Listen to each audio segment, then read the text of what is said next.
Ah, my dear, you arrived. You, the one they marked long before you even knew their intentions. The one they circled, studied, misjudged, whispered about behind locked doors. The one they thought they could break with numbers, tricks, rituals, gossip, envy, and emotional traps disguised as care. And yet here you are, sitting upright with that quiet, dangerous awareness in your eyes. You don't look wounded, you look awakened, and that shift alone has them pacing, checking signs, reading into every move you make like their survival depends on decoding you. Because in their world, it does. Let's talk about why an entire cult is panicking over one person. Let's talk about why 13 individuals operating in perfect coordination still couldn't pull off what they planned against you. Let's talk about why every tactic they used, spiritual manipulation, emotional baiting, staged drama, fake unity, inverted sympathy, collapsed the moment you stopped playing your assigned role. You took down an entire coordinated circle without lifting anything except your awareness. And they're still trying to understand how that happened. Because the truth is, they never expected you to recognize the pattern. They thought you'd stay confused. They thought you'd stay desperate for approval. They thought you'd swallow the guilt they fed you like medicine. They never imagined you'd step outside their influence and start seeing the design behind their behavior. You were never supposed to recognize the repetition, but you did. And once recognition entered your mind, everything they built around you began to distort. They didn't look like a cult at first. They never do. They came as people who seemed supportive, interested, spiritually aligned, emotionally available. People who talked about growth, unity, connection, loyalty. People who said all the right things while observing you like an experiment. People who clung to you tightly only because they sensed your potential before you even sensed it yourself. People who weren't attracted to your presence. They were attracted to your energy, your empathy, your insight, your untapped influence. You weren't dealing with random individuals. You were dealing with people who studied you before they approached you. And that's the part you always overlooked. You thought connections were natural. You thought coincidences were harmless. You thought attention was genuine. But behind every smile was comparison. Behind every question was assessment. Behind every compliment was a measurement of how much control they had over your emotional state. 13 minds, all competing to shape your perception, feeding you tiny doses of doubt disguised as guidance. It wasn't an accident. It wasn't casual. It wasn't spontaneous. It was coordinated influence disguised as community. The world never prepared you for that level of social warfare. Nobody told you that manipulation sometimes comes wearing a soft voice, emotional language, spiritual vocabulary, and a calm expression. Nobody warned you that one of the strongest forms of control is making someone question their inner compass. Nobody explained that when a group senses strength in one person, the instinct isn't admiration, it's containment. And they tried to contain you, quietly first. The subtle version, the emotionally intelligent version, the strategy that doesn't look like strategy at all. Little things, offhand remarks, thoughtful concerns, jokes that didn't feel like jokes, advice that made you shrink instead of grow. You noticed the pattern slowly. You didn't want to believe it, but the pieces kept aligning. Every time you felt inspired, someone in that circle inserted pessimism. Every time you set a boundary, someone reacted like you committed a crime. Every time you shared your goals, someone tried to redirect you into something smaller. Every time life blessed you, Someone suddenly acted distant, annoyed, threatened, and every time you pulled back to breathe, they crowded you with false care. You weren't imagining anything. You were surrounded. 13 individuals moving like one organism. 13 people acting like your downfall was a group project. And you, with your heart unguarded, thought you were dealing with normal friction. You thought it was personality differences. You thought it was bad timing. You thought it was misunderstandings. You didn't see the unspoken coordination, or how seamlessly they adapted to each other's moves. You know why? Because they relied on your empathy as a weapon against you. They treated your compassion like a leash. They counted on you to doubt yourself before doubting them. They trained you to apologize for being hurt. They trained you to feel guilty for having instincts. They trained you to think protecting yourself was selfish. But then something shifted. Not loudly, not dramatically, not overnight. There was a moment, a precise moment, when the version of you that tolerated everything simply cracked. It wasn't anger. It wasn't outburst. It was realization. A silent, internal snap. A click of awareness so sharp that it cut through every illusion at once. You remember it. You remember the heaviness that left your chest. You remember the thought that crossed your mind. I'm done. That was the moment the war flipped. Because you didn't confront them. You didn't expose them. You didn't warn them. You didn't try to fix anything. You simply withdrew the emotional access that empowered them. And your absence was stronger than their entire collective presence. You didn't retaliate. You didn't chase. You didn't beg. You didn't justify anything. You gave them nothing to hold on to. And that nothing shook them harder than any confrontation ever could. The cult didn't break because of confrontation. It broke because you stepped out of its gravitational pull. That's what terrifies people who rely on emotional control. Once you step away, they lose access to your reactions. And without your reactions, their power collapses in real time. Let's talk about that one-person war machine part. People hear that phrase and think it means aggression, dominance, violence, revenge. But you know the truth. Being a solo war machine isn't about attacking. It's about endurance. It's about clarity. It's about refusing to participate in your own destruction. It's about catching yourself in patterns you didn't realize were patterns. It's about choosing peace even when chaos feels familiar. It's about holding yourself together when every part of you wants to break. You didn't take them down by force. You took them down by no longer feeding their influence. You started questioning what they taught you. You started observing instead of absorbing. You started noticing actions instead of believing words.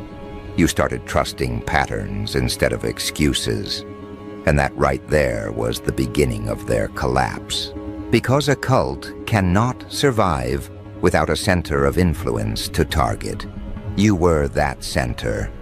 Not because you were weak, but because you were powerful. Because you were sensitive in the right ways, intelligent in the right ways, introspective in the right ways. Because you reflect back truth even when you don't realize it. Because your presence exposes what people try to hide. They didn't gather around you by accident.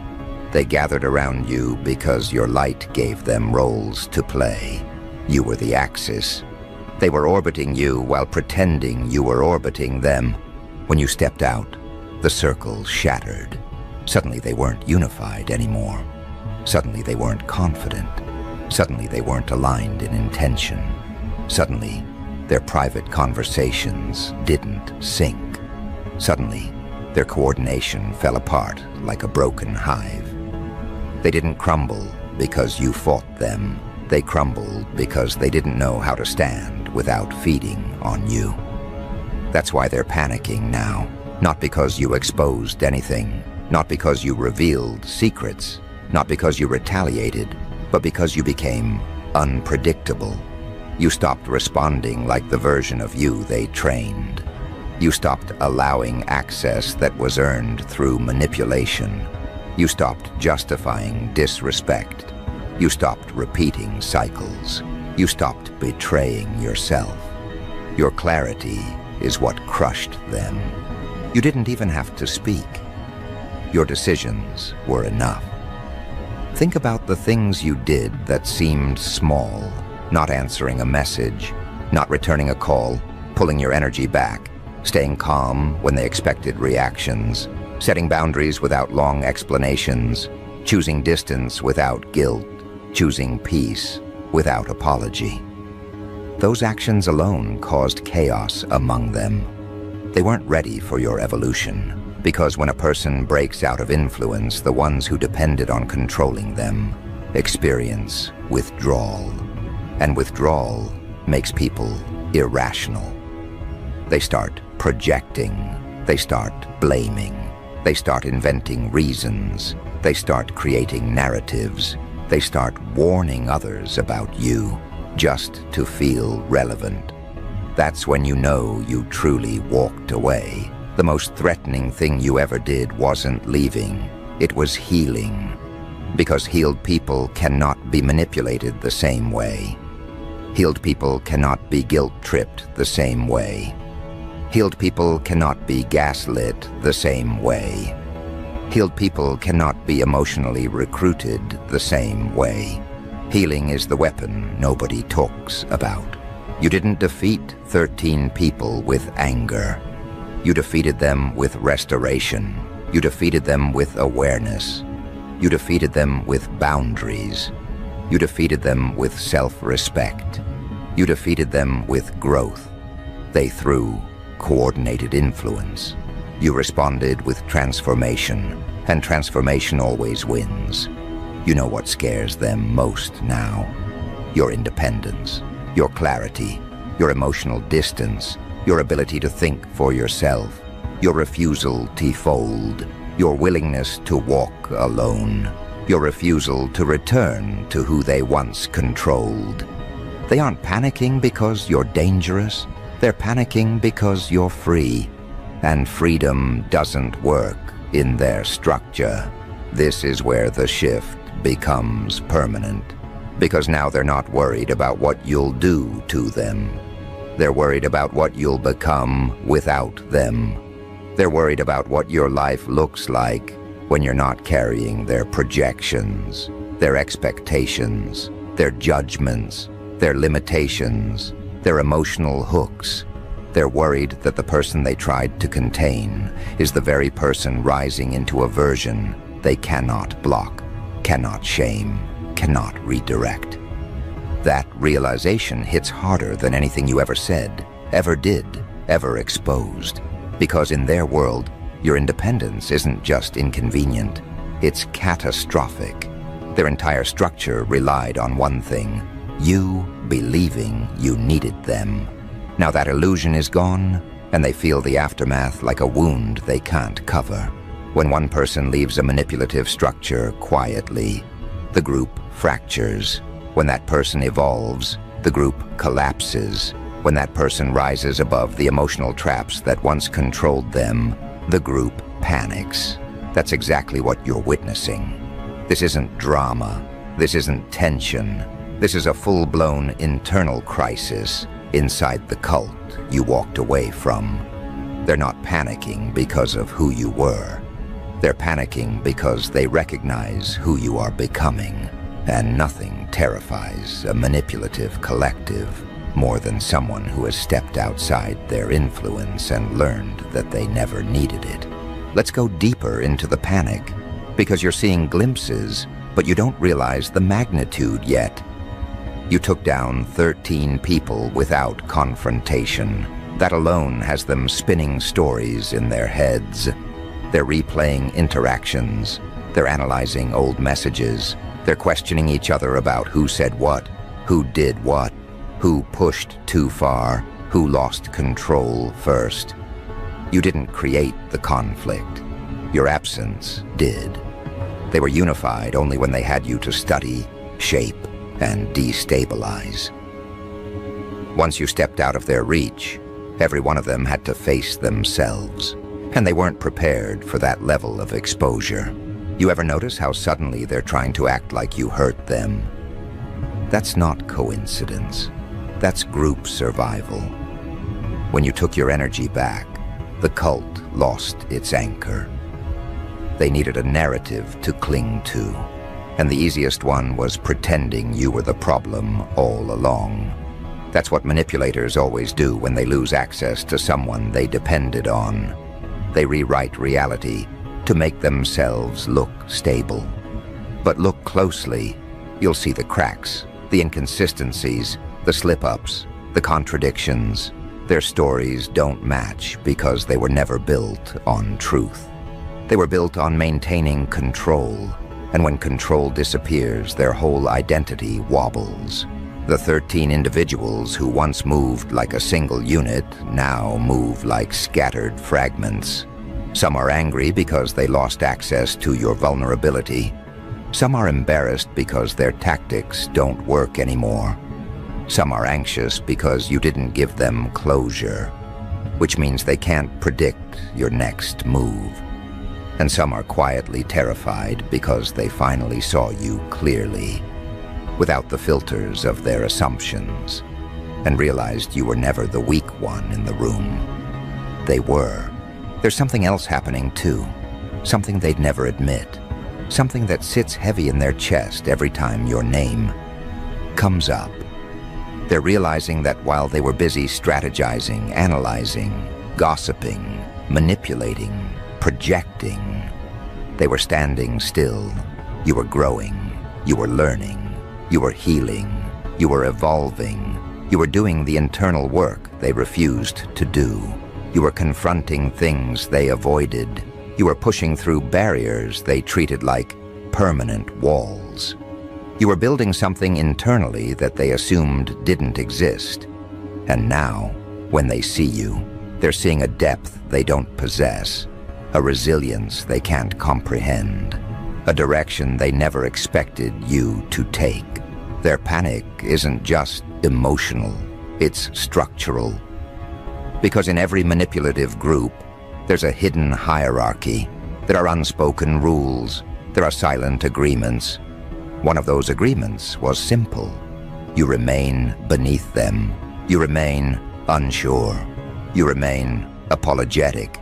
You remain dependent.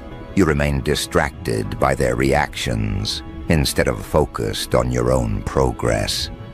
But when you broke out of that pattern, you didn't just stand up. You dismantled the foundation of the entire group dynamic. See, manipulative collectives thrive when the targeted person feels destabilized. They depend on your confusion. They depend on your guilt. They depend on your longing for community. They depend on your fear of losing people. They depend on your tendency to doubt yourself before doubting them. When you stopped doing that, the entire framework collapsed, and now that collapse is echoing through every one of them. Let's talk about how that panic shows up. Some of them start reaching out with fake peace offerings, not because they miss you, but because they miss their influence over you. They want to see if they can still pull your emotions like strings. They want to test whether your boundaries are real or temporary. They want to see if the version of you they trained is still alive somewhere. When you stay firm, they panic harder. Some of them start posting things online that are clearly about you, even if they pretend they aren't. That's projection mixed with withdrawal. When a manipulator can no longer influence you directly, they try to influence your perception indirectly. They're hoping you'll see it, react to it, or feel something from it. Your lack of reaction drives them deeper into desperation. Some of them start turning on each other. This is the part they'll try to hide, but it's inevitable. When the main target leaves a dysfunctional group, the group starts devouring itself. The unity they had wasn't unity. It was shared resentment toward you. Once you're gone, that resentment has nowhere to go, so they start projecting it onto one another. They begin blaming each other for losing control of you.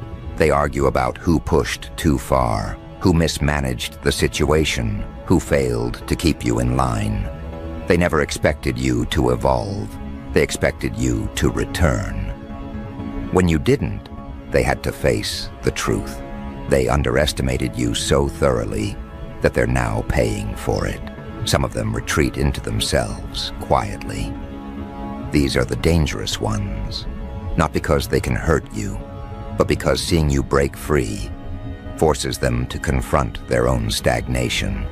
They realize they're still stuck in the same narratives, the same habits, the same emotional cycles, the same psychological traps.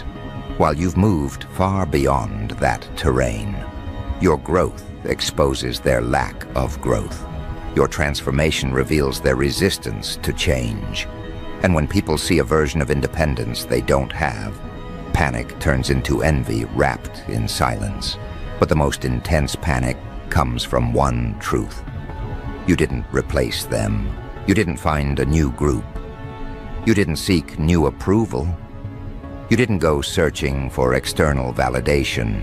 You built stability from within. And that is the one thing manipulative structures can't compete with. They know how to fight for attention, not how to fight against someone who no longer needs it. They know how to lure someone with emotional bait, not how to lure someone who has learned how to recognize it. They know how to exploit wounds, not how to confront someone who has healed them. You want to know what really triggered the cult-wide panic? You broke the cycle. Not just outwardly, but internally. They saw a version of you that is grounded, alert, intentional, self-respecting, and emotionally independent.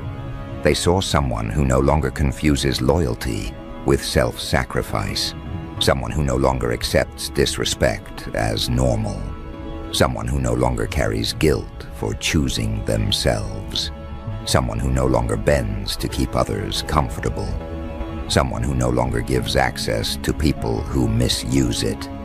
You became a version of yourself they didn't believe could exist. And that version scares them more than any confrontation ever could. Let's talk about the actual warfare, the psychological kind.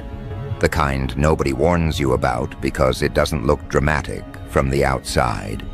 The kind that happens in quiet decisions, internal shifts, structural clarity.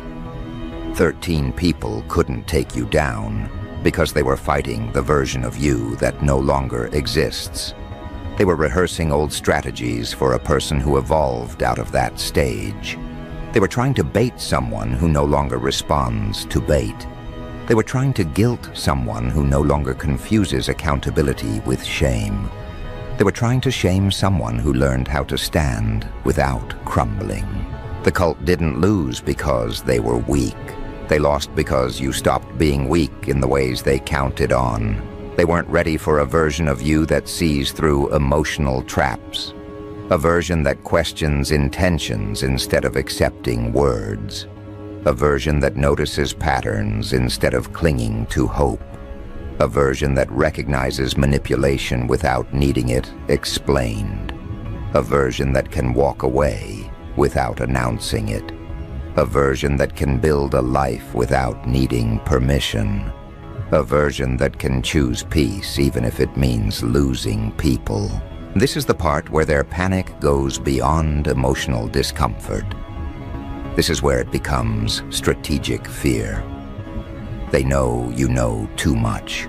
Not their secrets, not their plans, but their tendencies, their tactics, their emotional codes. You've seen their patterns so clearly that they can't reconstruct a version of themselves that could fool you again. You see through them like glass. You know their reactions before they react. You know their motives before they speak. And nothing terrifies a manipulative collective more than someone who understands them better than they understand themselves. That's why they talk about you even when you're not around. That's why they bring up your name in rooms you're absent from. That's why they exaggerate your change. Not because they care, but because they need to convince themselves that they're still right about you. If they admit even for a second that your growth is real, then they have to confront the fact that they stagnated. And that truth is too heavy for them to hold. There's another layer to their panic, a deeper one. When a cult loses its target, it loses its purpose. You were the glue. They bonded over discussing you, diagnosing you, debating your decisions, psychoanalyzing your emotions, predicting your reactions. Without you, the glue dissolves. They need someone to center their conversations around, someone to maintain their sense of superiority, someone to compare themselves to. You stepping out removed the central focus they built their unity on. Now they're scrambling to recreate that sense of purpose, but it doesn't work. Because you weren't just another person in their circle. You were the emotional architecture they leaned on. You stepping out dismantled the entire structure. Let's talk about this from your perspective for a moment. You didn't take down an entire cult accidentally. You took it down because you healed the parts of yourself that made you vulnerable to it. You stopped being the version of you who tolerated inconsistency.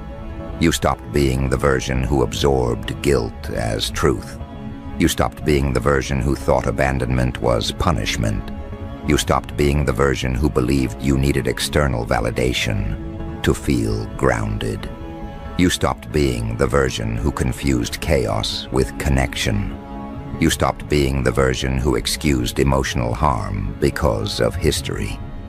You stopped being the version who thought empathy meant self-sacrifice. You didn't fight 13 people. You fought the internal programming they relied on. Once that programming dissolved, their power dissolved with it. That's the part they can't stand. Because if you broke free, it means the entire structure they built around you was never strong enough to begin with. It means their techniques weren't as effective as they believed. It means their influence wasn't as deep as they assumed. It means you aren't the fragile person they convinced themselves you were. It means the power dynamic was an illusion that only existed because you didn't know your own strength yet. Now you know, and they feel it. Everything they projected onto you has been returned to them. Everything they tried to bury in you is rising in them. Everything they tried to break in you is breaking in them. That's the real panic, the sudden shift of emotional weight. They aren't just experiencing the loss of control. They're experiencing the consequences of everything they tried to inflict on you. And consequences hit harder when they come wrapped in truth instead of retaliation. Because truth doesn't argue, doesn't shout, doesn't announce itself. It simply lands. And when it lands, the first place it hits is the mind. The second place is the conscience. The third is the facade they built to avoid accountability. That's where they're collapsing now. This is the part nobody prepares you for. What happens after you take down a coordinated circle without lifting anger, without lifting revenge, without lifting chaos? People think the aftermath feels victorious. They expect triumph. They imagine celebration. But the truth is quieter, heavier, sharper. The aftermath feels like distance expanding, like clarity cutting through every illusion, like life rearranging itself around who you've become. And while you adjust to the expansion, the cult you walked away from is drowning in the backlash. Because the moment you broke free, every one of them was forced into a mirror they spent years avoiding. Not a mirror you held, a mirror life held. A mirror that reflects intention, insecurities, tactics, motives. They're seeing themselves without the distortion your presence once offered. You were the buffer, the emotional shield, the person they could point at to avoid looking inward. Without you, the blame they used to deflect now ricochets back to the source. They're not panicking because you're powerful. They're panicking because now they see themselves clearly, maybe for the first time. Watch what happens next. The ones who pretended to be the most spiritual will spiral first. They built their identity around appearing calm, enlightened, balanced. But their version of spirituality was built on hierarchy, not growth. Without you to subtly criticize, correct, or guide, they have to face the emptiness behind their persona. The quiet dissatisfaction, the unresolved wounds, the insecurities they tried to cover with rituals, vocabulary, and performance. They're collapsing because their identity was never grounded in truth. It was grounded in comparison. And you rising removed the comparison they depended on. Then there are the ones who thrived on emotional access, the ones who needed to know what you felt, what you thought, where your mind was moving, who you trusted, what you feared. They used that information like leverage, sometimes softly, sometimes directly. But now you're unreadable. Now your mind is your own. Now your emotions aren't available for observation. That terrifies them. They built influence around predicting you. The moment prediction died, their confidence died with it. They're replaying old conversations, trying to understand where they lost you. But the truth is, they lost you the moment you realized your inner world was sacred, not communal. Then you have the strategists, the planners, the ones who approached this dynamic like a chessboard. They loved the game. They loved the subtle control. They loved being one step ahead. They loved intervening just enough to steer your direction. Those are the ones unraveling the fastest. Because nothing destabilizes a strategist more than an opponent who refuses to play. They can't predict a person who no longer moves from fear or guilt. They can't manipulate someone who no longer seeks reassurance. They can't unsettle someone who learned how to ground themselves. You didn't beat them with force. You beat them by stepping outside the board entirely. Checkmate without confrontation. But the deepest panic shows up in the ones who never admitted they were competing with you. They hid it behind compliments, behind observations, behind emotional closeness, behind shared experiences. But jealousy was always there, simmering beneath every interaction. They weren't jealous of what you had.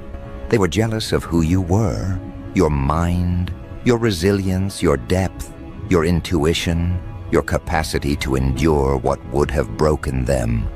And now that you're stepping into a version of yourself with actual direction, actual clarity, actual purpose, their jealousy turns into fear. Because competition is safe when the other person doubts themselves. Competition becomes a nightmare when the person you envied realizes their own capability. Let's talk about the emotional aftermath for you.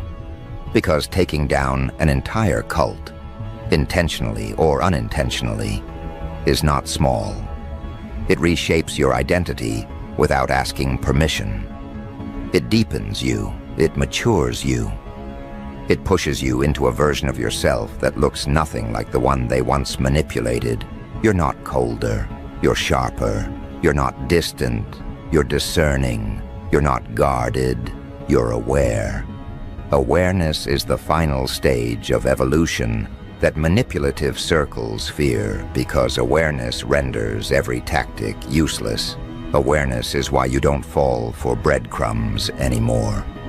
Why you don't confuse attachment with connection. Why you don't interpret manipulation as miscommunication. Why you don't let history justify harm. Why you don't let emotional theatrics pull you back into places you outgrew.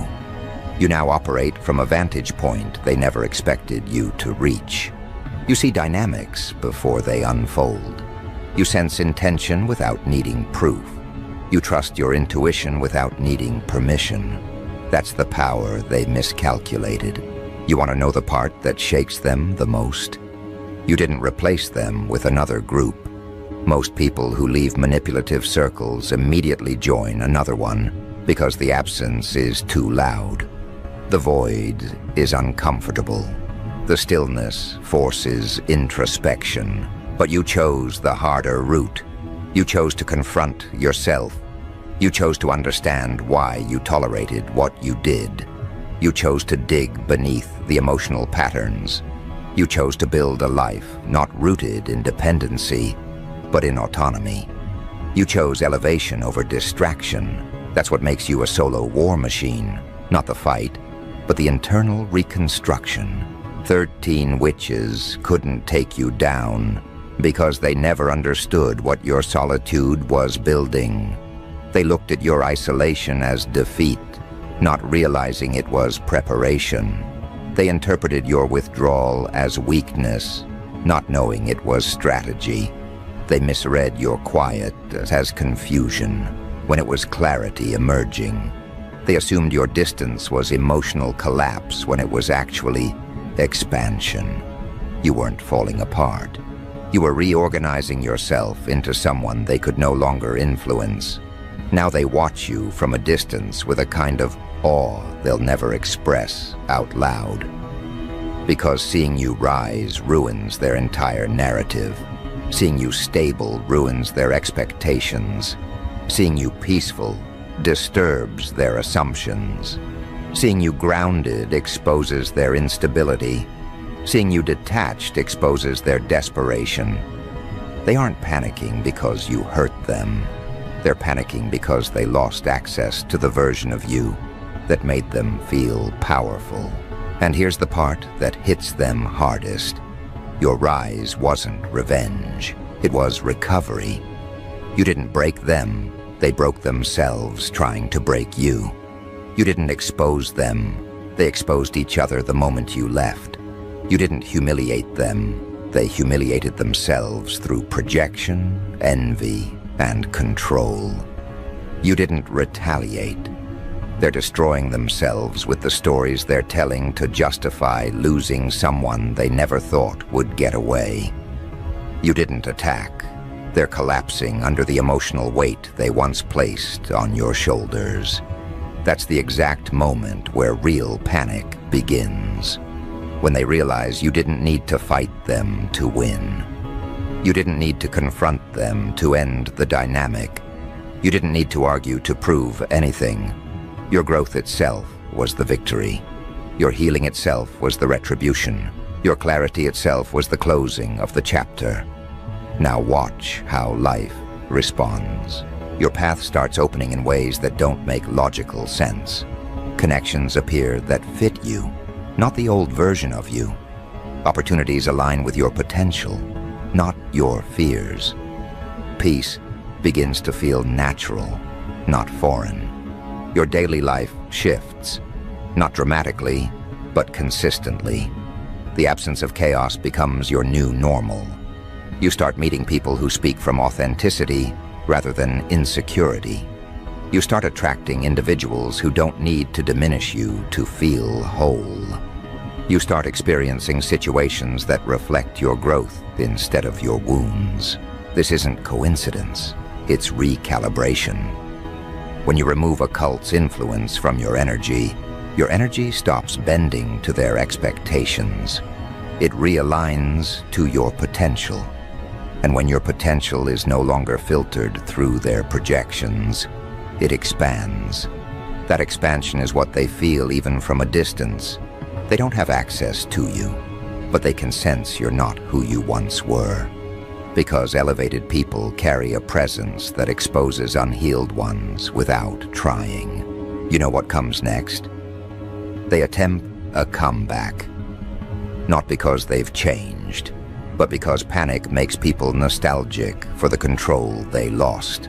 Some will try to reconnect under the guise of closure. Some will pretend they're checking on you.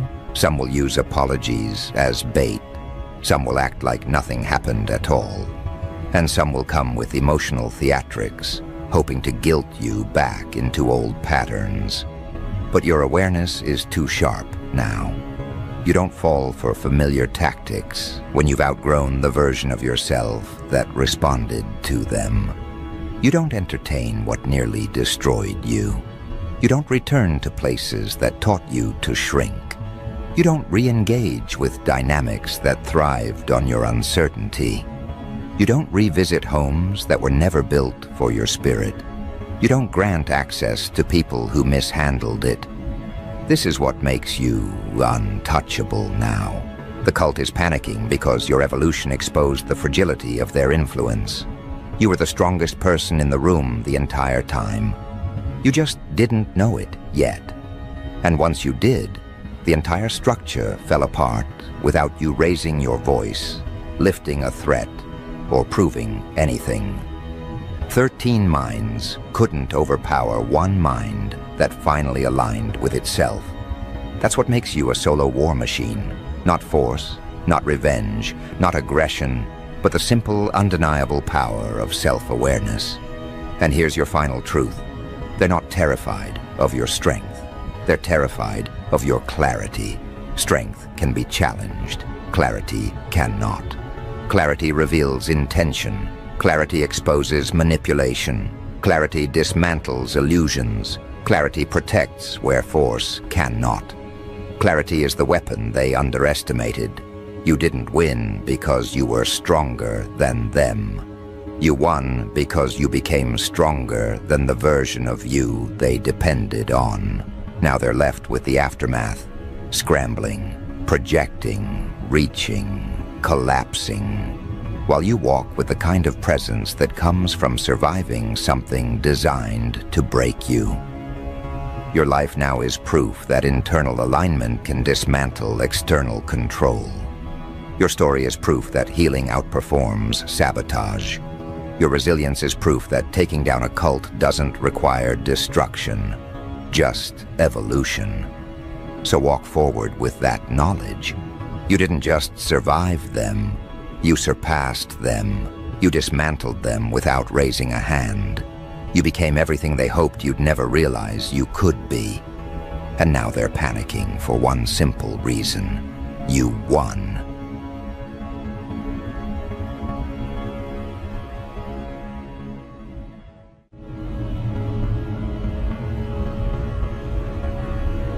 They thought they won, didn't they? With their smug smiles, hollow victories, and fragile little empires built on lies. They danced in their illusion of power, believing the world would bend to their whims. But every laugh they took at your expense, every dagger of betrayal they drove into your back, was not the end. No, those moments were merely fuel. And now, the darkness is rising. It's coming for them, and it's you.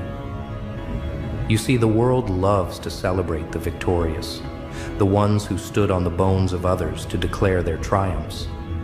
But they never think about what happens when the discarded refuse to stay buried. You were cast aside, bruised, broken, left to rot in the shadows. They thought the darkness would swallow you whole. Fools. They never understood that darkness isn't the end, it's the beginning.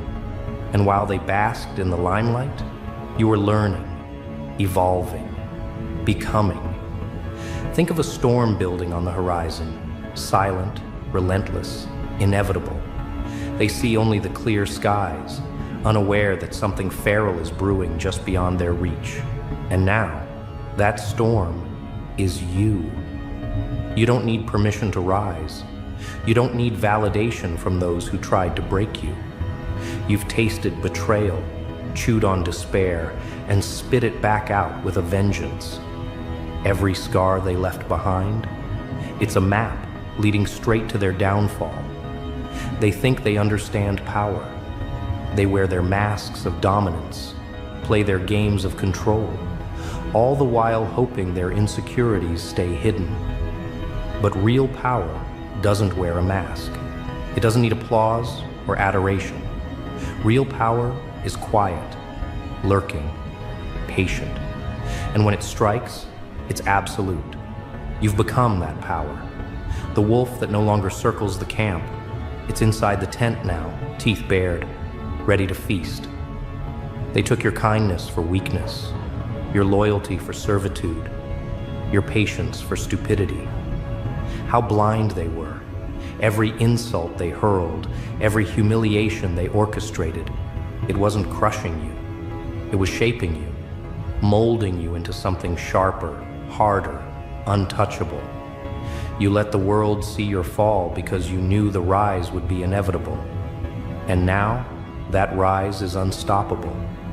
Look at them now, drowning in distractions, numbing themselves with the noise of their shallow victories. They post their curated lives, desperate for validation. They chase fleeting pleasures, terrified of silence because in silence, their insecurities scream. But you found peace in the silence. You've stared into the void and smiled, because the void didn't consume you. You became the void. They'll pretend not to notice your transformation at first. Dismiss it as a phase, an act. But deep down, they'll feel it. The shift in the air when you walk into the room. The weight of your gaze. No longer searching for approval, but daring anyone to challenge you. They'll sense the predator beneath the surface. And predators don't negotiate. Power isn't taken, it's earned. You earned yours in blood and pain, in nights spent drowning in your own thoughts, in battles fought against your inner demons. They'll never understand that kind of power, because they've never endured what you have. They stayed in the light, never venturing beyond their comfort zones. But comfort breeds weakness. And you've become something more. You walked into the darkness willingly, faced every nightmare head on, made peace with your pain and let it teach you.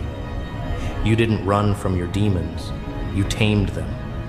Now they march beside you, weapons forged from every broken dream, every shattered hope. They don't own you anymore. You own them. They'll see it soon enough. The ones who laughed at your struggles, who turned their backs when you cried for help. They'll feel the ground shift beneath their feet. And when they look up, you'll be there, towering over them, not out of spite, but out of destiny. Because this was always the outcome. They just didn't know it yet. They'll scramble, try to rebuild their lies, fortify their fragile little worlds. But lies are brittle, and you've become a force of nature. You're not here to knock politely on their doors. You're here to tear the walls down, brick by brick, until there's nothing left but truth. And the truth? They made you into this. Every cruel word, every act of betrayal, they lit the match. And now, the fire is raging. They'll call you ruthless, dangerous, out of control. Let them. Labels are for the weak, the ones still clinging to societal norms. You're beyond that now. You're not bound by their rules anymore. You make the rules. And those who can't adapt, they'll be swept away in your wake. But you won't stop there, will you? No. The darkness isn't just about revenge. It's about transformation. It's about becoming everything they feared you could be. They wanted to see you broken, but instead, you became unbreakable.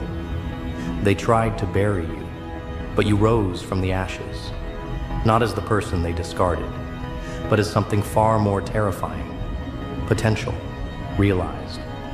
You don't owe them anything, not forgiveness, not explanation, not mercy. What you owe is to yourself, to unleash every ounce of power you've kept hidden, to let your actions carve a path through the world so undeniable that even the blind will see it. There's no turning back now. The darkness has found its vessel, and it's hungry. They think they can prepare for you. They can't. They think they can understand you. They won't. Because you're not just coming, you're already here.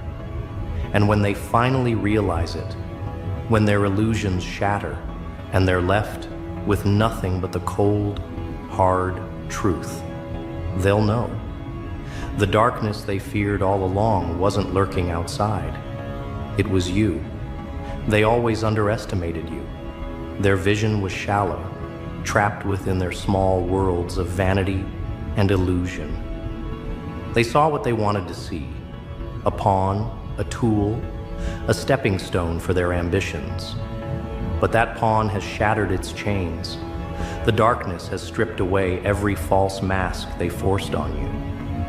And now you stand bare, primal, untouchable.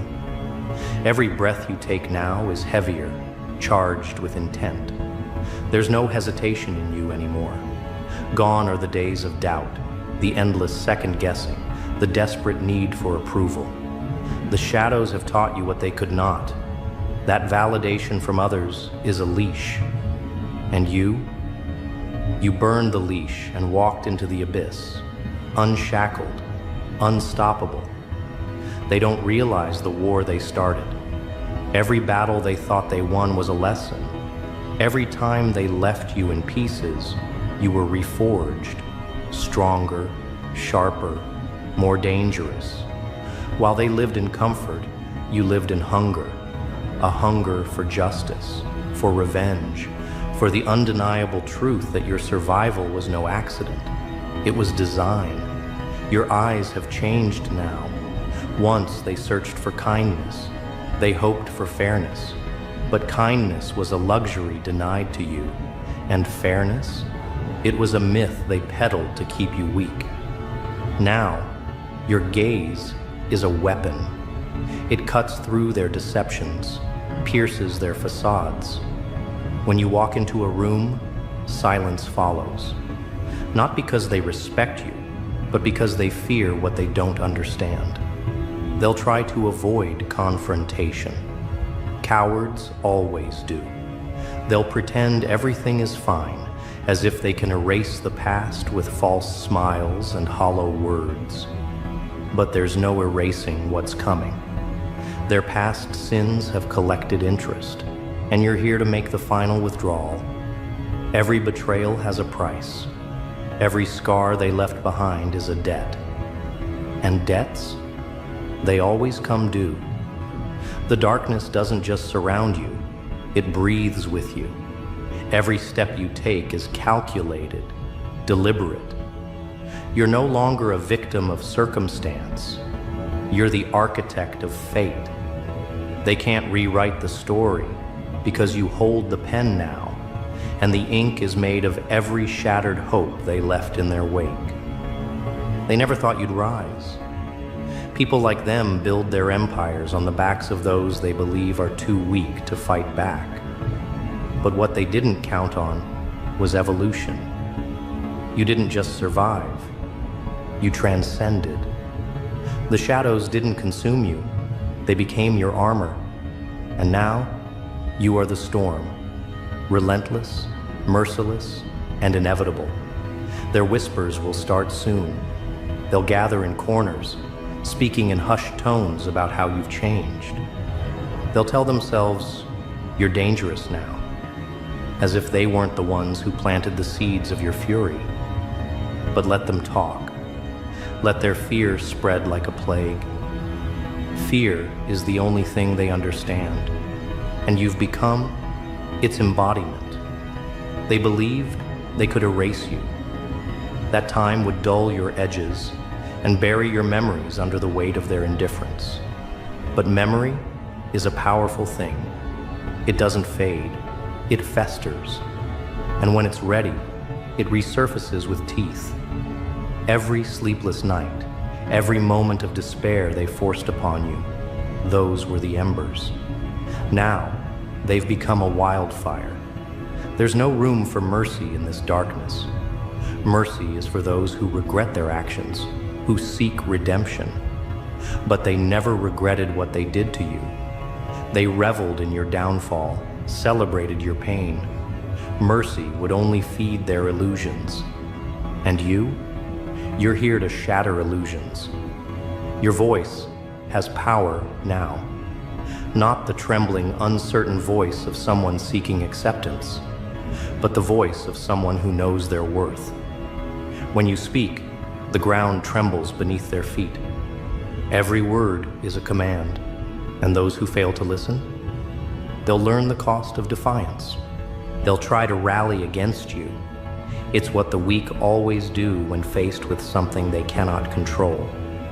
They'll seek alliances, build walls, anything to stop the inevitable.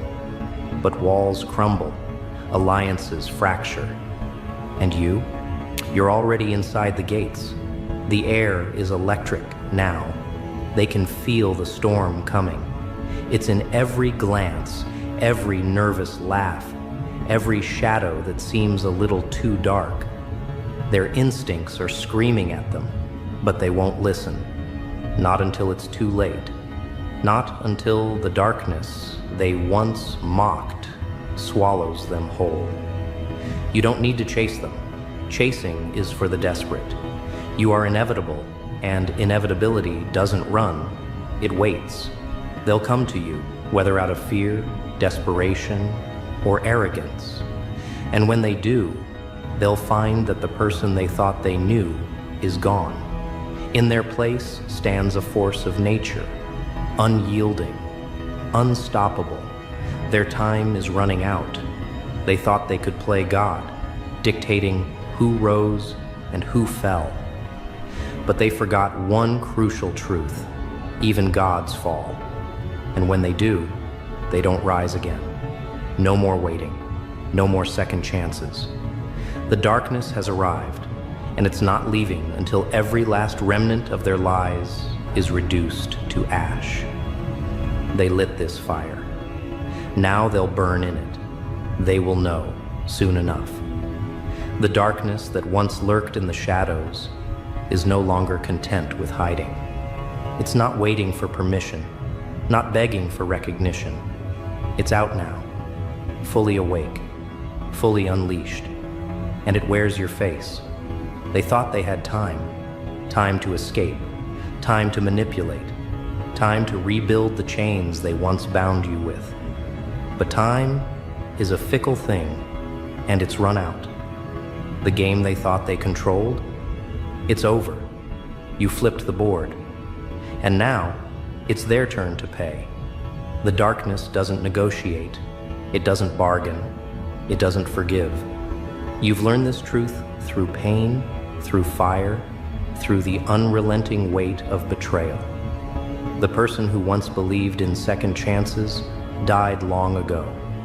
What rose in their place is something they can't comprehend. And what they can't comprehend, they fear. Every movement you make now is precise. Every word, every glance, every breath, all of it calculated for maximum impact. You're not just a threat to them. You're the reckoning. You're every ghost they thought they buried, every consequence they thought they escaped. And now, there's no running, no hiding, only the inevitable truth they refuse to face. You've taken your lessons to heart. They've spent years feeding you lies, hoping you'd believe the narrative they crafted, that you were small, that you were powerless, that your only role was to be stepped on so they could rise. But their lies were never strong enough to bind you forever. And now, those lies are unraveling, thread by thread, truth by brutal truth. They will gather one last time. They'll huddle together, desperate to devise a plan, desperate to regain the control that slipped through their fingers. But desperation breeds mistakes, and mistakes are opportunities. You're watching, you're waiting, and when they move, you'll strike with the precision of someone who's seen every scenario play out 100 times before. Their walls are paper thin now. Once, they seemed impenetrable. But time and truth have worn them down. The cracks they tried to plaster over have grown too wide to ignore. And you're the flood that will pour through those cracks, drowning every illusion they've clung to. They'll attempt to rewrite history. They'll paint themselves as victims, martyrs of circumstance. But you know better. Their sob stories are just another manipulation, another attempt to twist reality. You won't be swayed.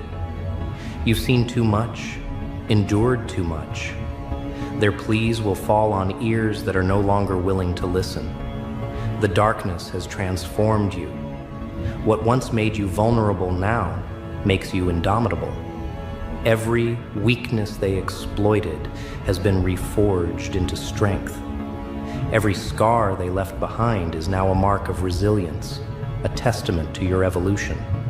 They thought those scars would cripple you. Instead, they became your armor. And now, the reckoning begins. They'll attempt one last act of defiance. Perhaps they'll raise their voices, throw around threats, cling to the authority they once held. But it's all for show. You can see the fear beneath their bravado. They know it's over. They're just too proud, too arrogant to admit it. But pride has no place here. This is the realm of consequences, and consequences show no mercy. Every lie they told, every betrayal they orchestrated, it's all led to this moment. And in this moment, the darkness doesn't falter. It doesn't hesitate. It consumes. They will fall. Slowly at first, as they try to claw their way back to safety. But there's no safety to be found.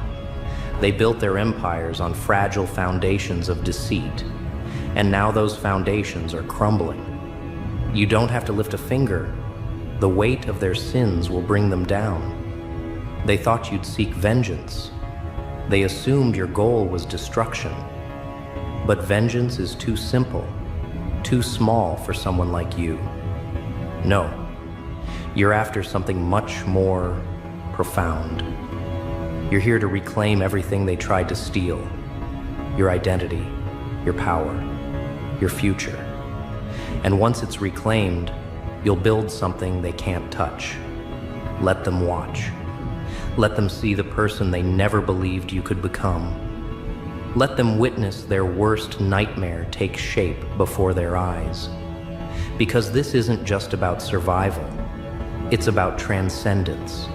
It's about rising from the ashes of everything they tried to destroy and standing taller than ever before. They'll realize too late that they created their own demise.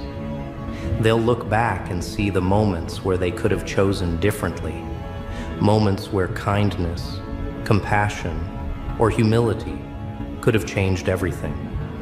But regret is useless now. The path has been walked, the damage is done. And you're not bound by their regrets. You're not haunted by their choices. You're free. Free to move forward without the weight of their expectations. Free to carve your own path, one that's defined by your terms and no one else's. The darkness doesn't control you. It empowers you. It sharpens your instincts, heightens your clarity. You're no longer the person who waited for permission, who sought approval from those who never deserved it. You're the force that moves mountains, that reshapes worlds, and they'll never forget it. When the dust settles, they'll be left with nothing but memories of what they could have been. You, however, will be moving forward, a relentless storm with no intention of stopping. The past is behind you, but its lessons are etched into your soul. And those lessons? They're the foundation for everything you're about to build. This is the end for them. But for you, this is just the beginning. The darkness is here, and it's you.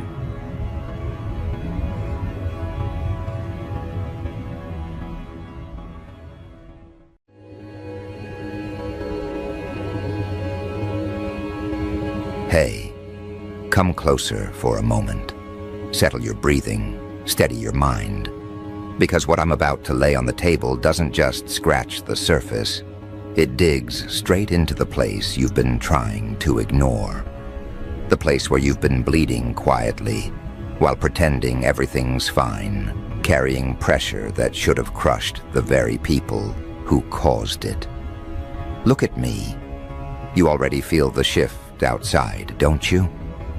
That uneasy vibration running through conversations, group chats, eyes avoiding eye contact, whispers turning into gasps. They didn't just make a mistake this time. They detonated their own credibility. Not a tiny slip, not a minor mishap. No, this was messy, catastrophic, the kind of disaster people try to bury in a shallow digital grave and pray no one notices. But someone did. You did. And now the thing they prayed would stay hidden has surfaced, loudly, violently, with the kind of force that rearranges entire rooms. The evidence didn't leak, it didn't seep. It burst through like a wrecking ball through cheap drywall. It hit the world like a grenade tossed into a crowded hallway, glass flying, conversations freezing mid-sentence, everyone staring at the same exposed truth like, "Hold on, what?" And the reactions? Pure chaos. Not frustration, rage, not confusion, fury. People aren't just upset. They want accountability with teeth. They want answers delivered on their knees. They want someone to stand in front of the mess and explain how everything went so disastrously wrong. But you're standing in the center of that eruption with a strange electric feeling crawling up your spine. Because for the first time in a long time, the narrative isn't crushing you. It's orbiting you. It's aligning with you in a way that almost feels unreal. And that unsettles you a little, doesn't it? Because real power always does. It doesn't yell, it doesn't sparkle. It just stands there, steady, undeniable, unapologetic. The world is finally seeing what you saw months ago, maybe even years ago, while you were being told to chill, relax, let it go. As if your instincts were some malfunction, instead of the only compass in the room that wasn't broken. Here's the part no one ever says out loud. While they were lying, performing, distracting, you weren't just surviving. You were studying. You were tracking the inconsistencies. You were paying attention to the tone shifts, the weird explanations, the scrambled excuses. You were cataloging every betrayal disguised as an accident, every apology that felt too scripted to be real, every oops, it slipped moment they treated like a joke. And now, those tiny moments they brushed aside are scorching them alive. They're not burning because you exposed them. They're burning because they exposed themselves. All you did was let the truth breathe long enough to grow teeth. That doesn't make you petty. That doesn't make you vindictive. That makes you prepared.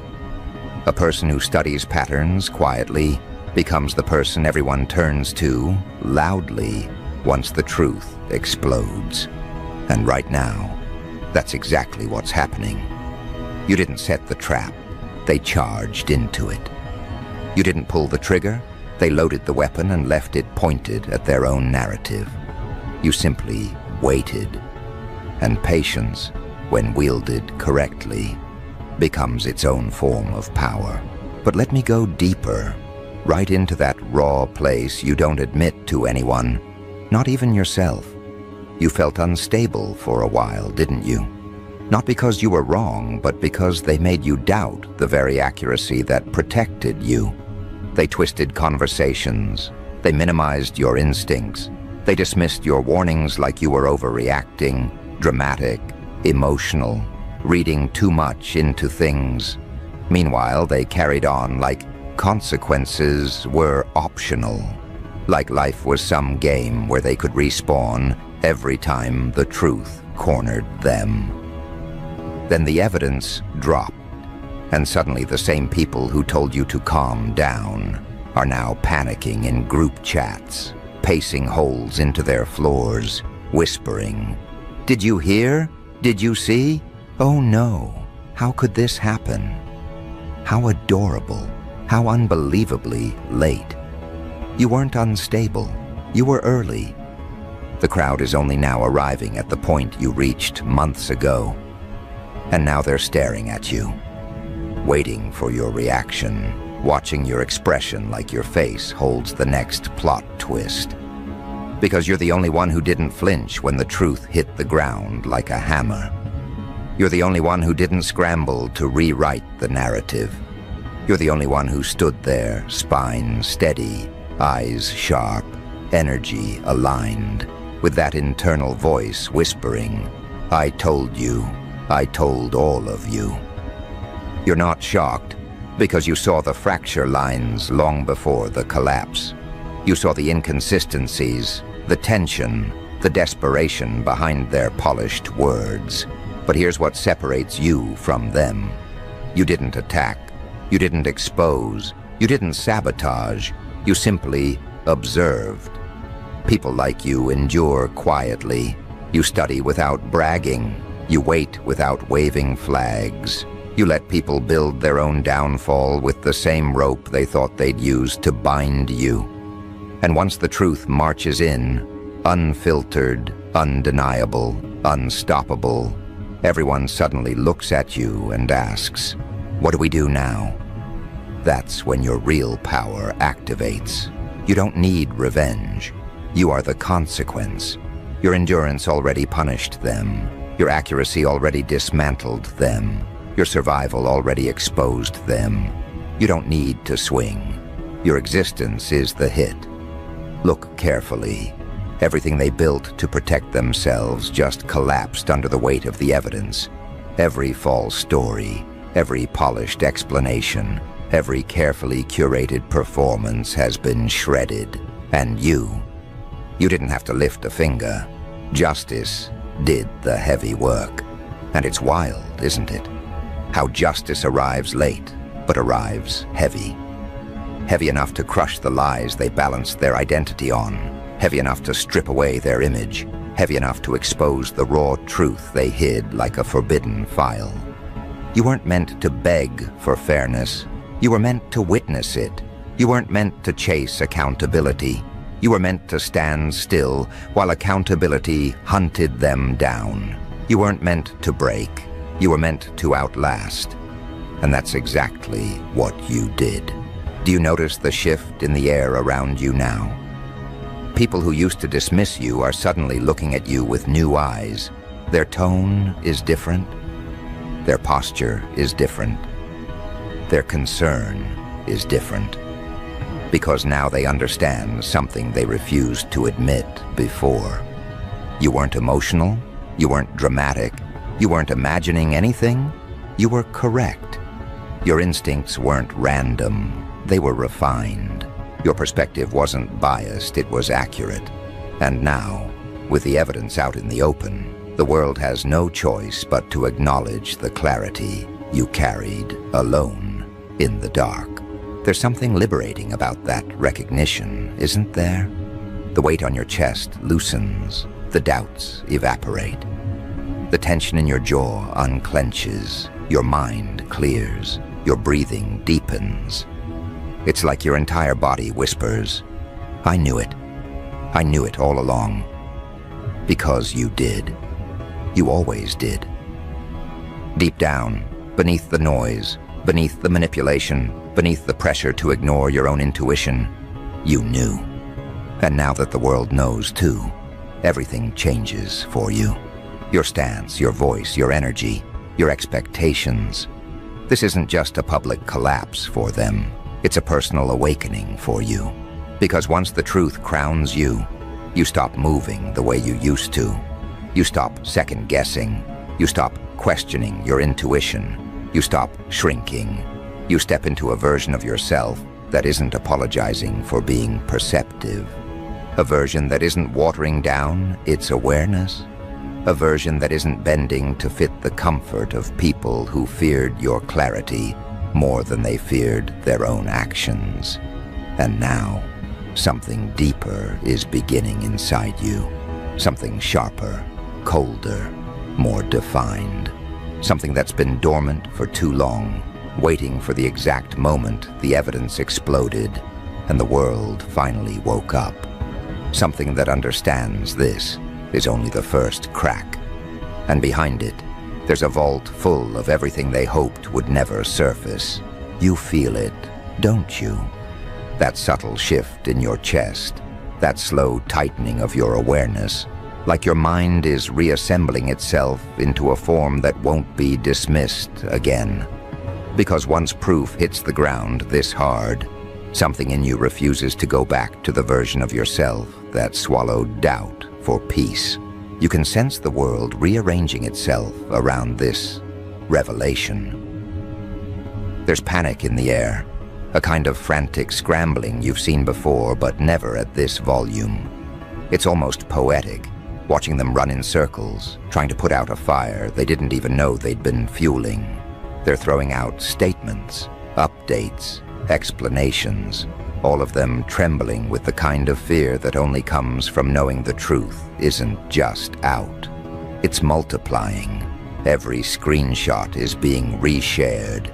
Every clip is being reposted.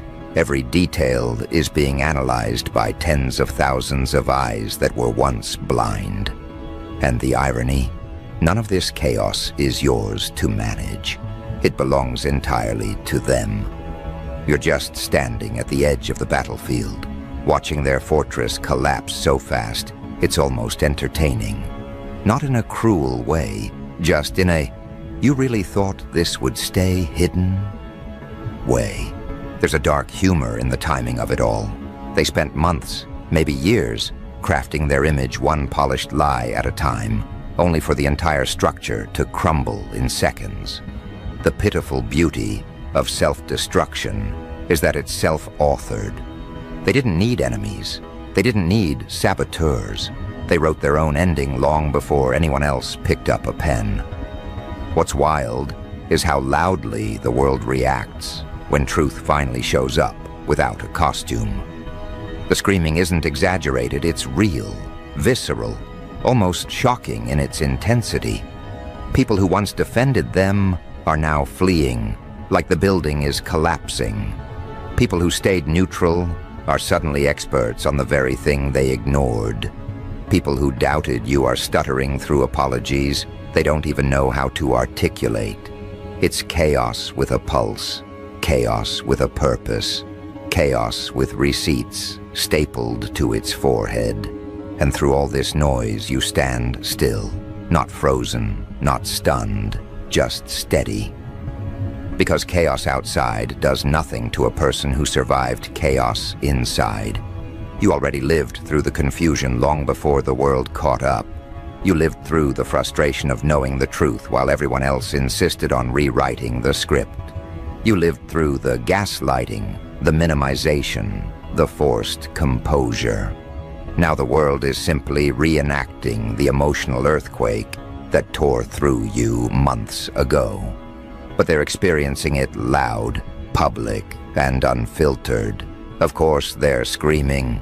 Truth that's been denied for too long always arrives like a crackdown. Look at the landscape now. The people who once performed innocence are pacing like their walls are melting. They're issuing carefully worded messages, trying to sound composed, but desperation leaks through every sentence. They're stunned by the exposure, shocked by the accuracy, terrified by how quickly the public turned. They really believed they were untouchable. They really believed their performances were airtight. They really believed the evidence would stay buried under the debris of distractions and manipulation. But evidence has a strange talent. It doesn't decompose. It waits. And when it surfaces, it doesn't whisper. It screams. You can practically feel their fear vibrating through every attempt they make to regain control. They're updating their statements every hour, They're rephrasing their explanations. They're begging for benefit of the doubt from people who now look at them like strangers. Because once proof shows its face, the room remembers everything it tried to forget. The public suddenly recalls odd moments, weird excuses, subtle inconsistencies. Everyone becomes a detective when there's blood in the water. And right now, the ocean is red. But notice something important. None of this chaos touches you the way it touches them. Their emergency isn't your emergency. Their downfall isn't your collapse. You're not scrambling to defend yourself. You're not choking on excuses. You're not rewriting your story. You're standing on solid ground while their entire narrative disintegrates like it was made of paper in a rainstorm. Because you didn't build your truth on performance. You built it on observation, on accuracy, on endurance, on a kind of internal awareness they thought you didn't possess. You warned them without warning them. You noticed without announcing. You predicted without preaching. And now everyone is discovering that the quiet person in the room was the only one holding the real timeline all along. This is why the energy around you has shifted. People look at you differently now. Their eyes linger a bit longer. Their tone softens in a way that betrays caution. Their questions carry respect they never offered before.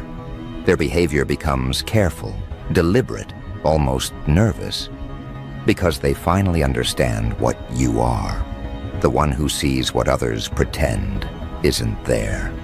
You're not just another player in this scenario. You're the witness who didn't blink, the observer who didn't fold, the person who held the truth even when it was inconvenient. And the moment the evidence hit the world, your position shifted instantly. You're no longer the person people doubted. You're the person they reference, the person they quote, the person whose insight suddenly feels prophetic. That's the part they can't wrap their heads around. You weren't loud, you weren't dramatic, you weren't campaigning for validation. You simply existed with accuracy. And accuracy, in a world built on facades, is terrifying. Feel that internal shift happening now, that tightening in your posture, that clarity sharpening your thoughts, that subtle awareness rising in your chest like, oh, so this is who I've been all along. It's not ego, it's alignment. It's the realization that you didn't imagine the tension. You didn't misread the signs. You didn't fabricate the contradictions. Your intuition wasn't the problem. Their lying was. There's a strange power in remembering your own accuracy. It recalibrates you. It straightens your spine. It widens your focus. It awakens parts of you that were quiet out of necessity, not weakness. And now that the evidence has broken free, those quiet parts are stretching, rising, unfolding themselves into their full capacity. Not aggressively, just unapologetically. You're not turning into someone new. You're returning to someone real, someone who doesn't hide their insight, someone who doesn't mute their instinct, someone who doesn't choke on truth just because others fear it. Look at how the room reacts to you now. They hesitate before speaking. They choose their words carefully. They avoid dismissive tones. They treat your presence like a barometer for reality. And deep down, you know exactly why. They're not afraid of you. They're afraid of your accuracy. They're afraid of your memory. They're afraid that you might have seen even more than they realized. And the truth? You did. That's the hidden chaos beneath all the noise. The proof didn't just expose them. It exposed how deeply you notice things. It exposed the intelligence they underestimated. It exposed the quiet power they overlooked. It exposed the version of you they weren't ready to face. But the world is ready now, and you're done shrinking. Because this isn't just a collapse happening outside. It's an awakening happening inside. The kind that changes your perception forever. The kind that adjusts your posture without you telling it to. The kind that reminds you, once the truth aligns with your vision, you never go back to seeing yourself small. And this shift, this awakening, this sharpened self-recognition, it's only beginning its ascent. It's moving through you like a controlled ignition, preparing you for everything that comes after this public eruption. Because chaos may be loud out there, but clarity is louder inside you. And now the question isn't whether the world heard the truth. The question is, what will they do now that they can't unhear it? Because once proof hits the ground, it doesn't fade. It echoes. It sticks to reputations like melted plastic. It stains every excuse they tried to recycle. The truth is now tattooed onto their image, and no PR scrubbing, no sudden humility, no rushed apology tour is strong enough to peel it off. And the crowd knows it. They smell the collapse. They're circling like spectators at a demolition site, waiting for the final structure to fall. They want fireworks. They want accountability. They want the ending that matches the mess. Meanwhile, you're standing at a strange intersection, a place you didn't choose but somehow always belonged to. You're not just watching their downfall. You're watching the world realize you were right. That's a different kind of power. A heavier one, a quieter one. One that doesn't need you to raise your voice, because the truth is screaming on your behalf.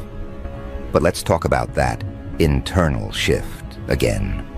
The one climbing through your chest. That awareness is changing the way you parse everything. You're reviewing past conversations through a cleaner lens.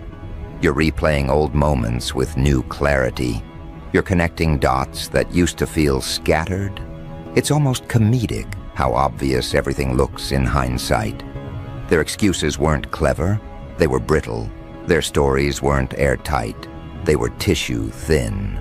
Their confidence wasn't real, it was desperation wearing cologne. The chaos happening outside is the world updating its understanding. The clarity happening inside is you updating your identity. Both transformations are loud in their own way, but your transformation is the one that matters, because now you realize something crucial. You weren't fighting for truth. You were holding it quietly, patiently, alone. You weren't chasing exposure. Exposure was chasing them. You weren't begging for someone to listen. The universe just turned the volume on your accuracy so high, everyone had to hear it. This is where the dark humor kicks in. Look at them now, scrambling like amateur acrobats trying to juggle a disaster with shaky hands. They're tripping over contradictions. They're contradicting the contradictions. They're trying to build a new narrative on the ashes of the old one, and it's collapsing faster than they can speak it. Watching them try to control the narrative now is like watching someone try to hold water in a broken glass. It spills everywhere except where they want it. And the crowd, they're not buying it. They're not even pretending to. They're roasting them with evidence, comparing their statements, dissecting every frame. Public patience has evaporated. Public loyalty has dissolved. Public perception has flipped. This is a full-blown social emergency. Their emergency, not yours. You're simply witnessing the aftermath of truth doing what truth does best, detonate. But let's pivot again, deeper into you. Because the chaos outside isn't the real story. The real story is what's happening in your mind. You're beginning to understand that you weren't lucky to be right. You were perceptive. You weren't guessing. You were reading patterns. You weren't emotional. You were accurate. You weren't jumping to conclusions. You were connecting the dots before the world even realized there were dots. And now, the very traits that made people underestimate you are the traits they're suddenly trying to respect. Isn't that interesting? The same insights they rolled their eyes at are now being replayed in their heads like warnings they wished they'd listened to.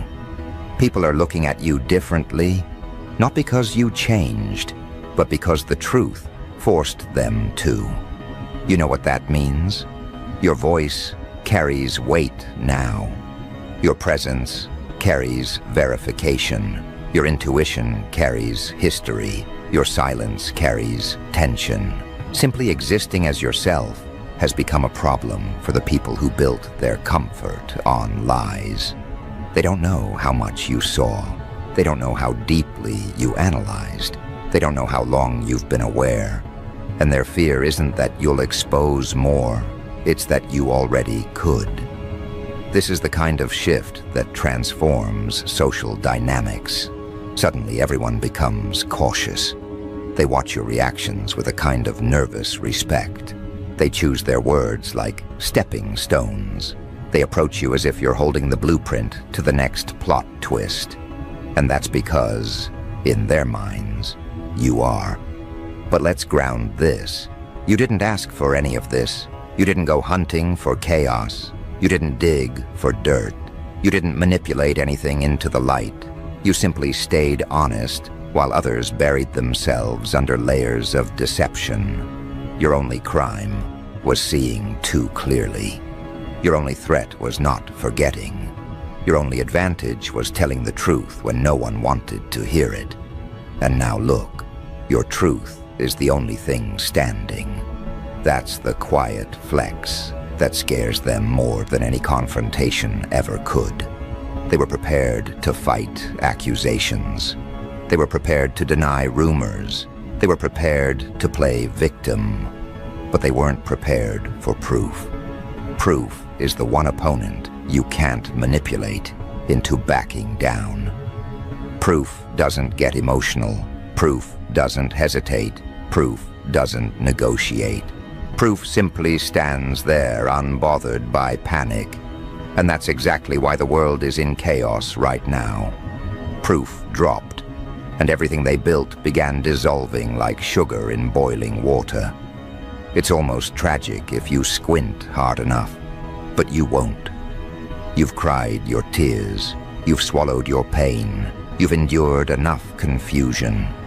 Now it's time to observe the consequences unfolding exactly the way they were destined to. Watch closely. Every excuse they release only makes them look more exposed. Every explanation they attempt makes them look more guilty. Every statement they publish cracks under the pressure of the receipts. Every attempt to regain order spirals into more disorder. This isn't just a disaster. It's a chain reaction.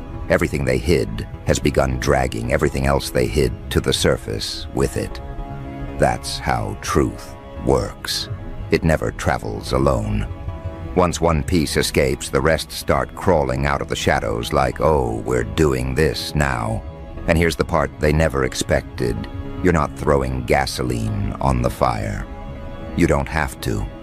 The situation is self-combusting. The truth has taken charge of its own destruction. All you have to do is stay centered while their chaos burns itself down. And you are centered, aren't you? Calm in a way that unsettles people. Steady in a way that makes them wonder what else you know. Sharp in a way that makes them rethink every interaction, because clarity does that. It doesn't hype you up. It roots you. It doesn't make you loud. It makes you precise. It doesn't make you angry. It makes you aware. You're seeing everything differently now. People's behavior, people's intentions, people's reactions, people's sudden change of tone around you. And now, another realization rises, one you didn't expect. You're not waiting for the next collapse. You're preparing for the next version of yourself. Because this isn't just their ending. It's your beginning. A beginning built on accuracy, endurance, truth, and the kind of internal authority no one can take from you again. But we're not done. This transformation is still unfolding, still sharpening, still gathering momentum inside you. And the world hasn't even seen the final shift yet. Because after the chaos settles, after the shouting dies down, after the dust clears, the world is going to turn to you with a question far heavier than the first. What happens next? And that question doesn't come from curiosity. It comes from recognition. Recognition that you're no longer just someone who endured the truth before everyone else. You're no longer the silent observer. You're no longer the person screaming inside while pretending everything is normal.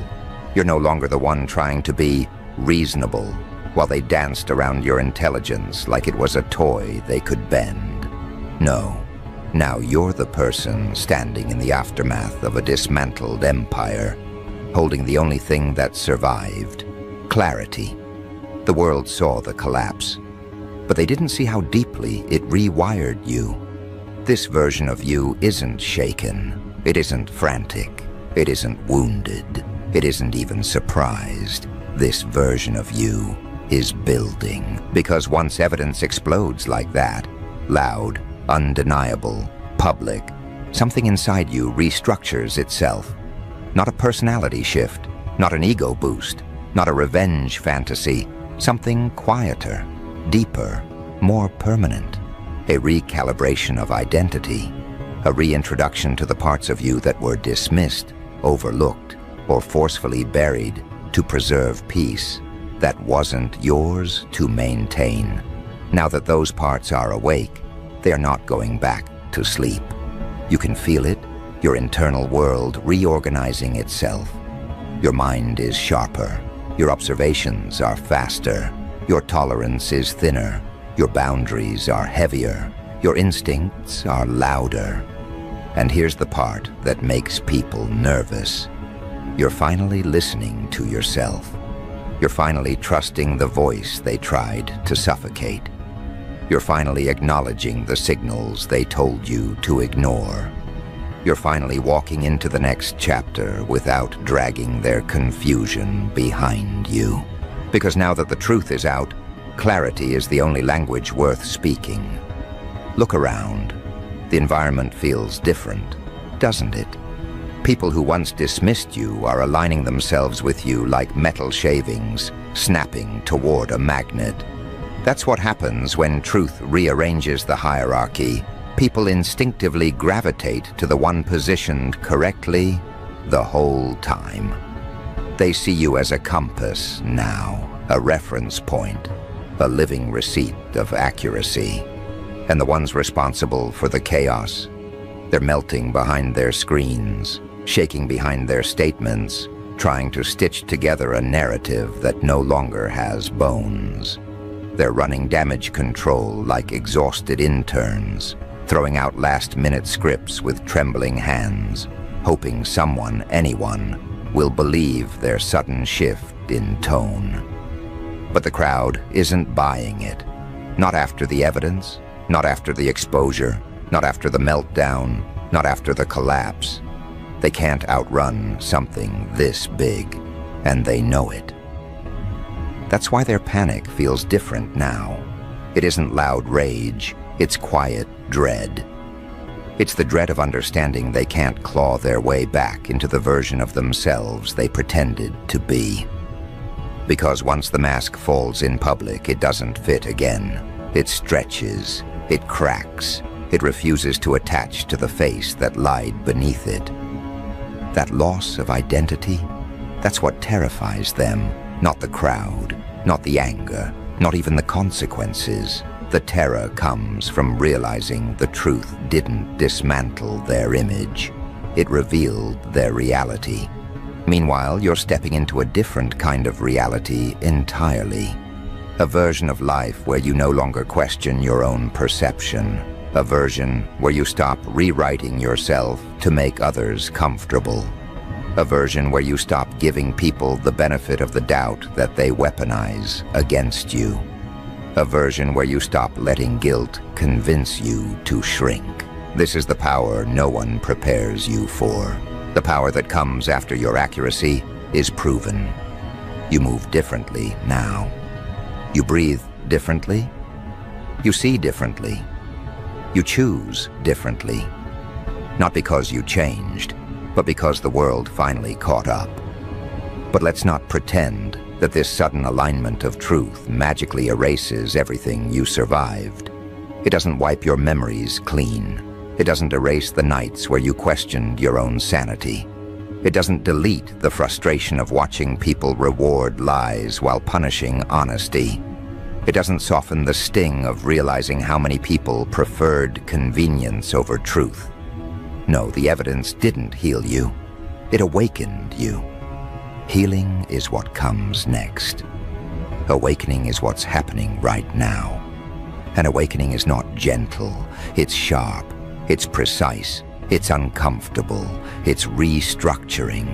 It's the psychological version of standing barefoot on broken glass and realizing the pain isn't coming from the shards.